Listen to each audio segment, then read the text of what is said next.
সুপ্রিয় ভিউয়ার্স, আমরা আসলাম এই যে আম বাগানে।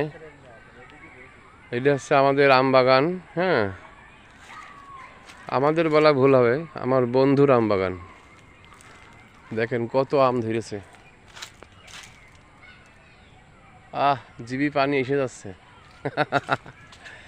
কিন্তু এত টক, এই টক আম আপনার কাঁচা খাওয়া যাবে না, কিন্তু যদি আপনি পাকা খান তাহলে হেভি মিষ্টি। দেখেছেন সব আম সব নিচে নিচে ঝুলছে।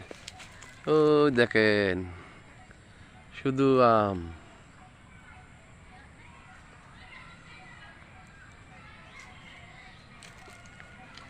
অনেক আম।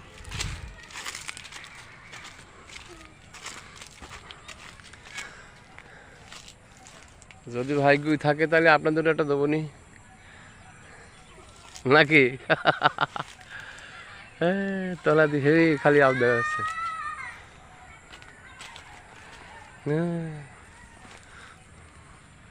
গাছের চেয়ে আম বেশি।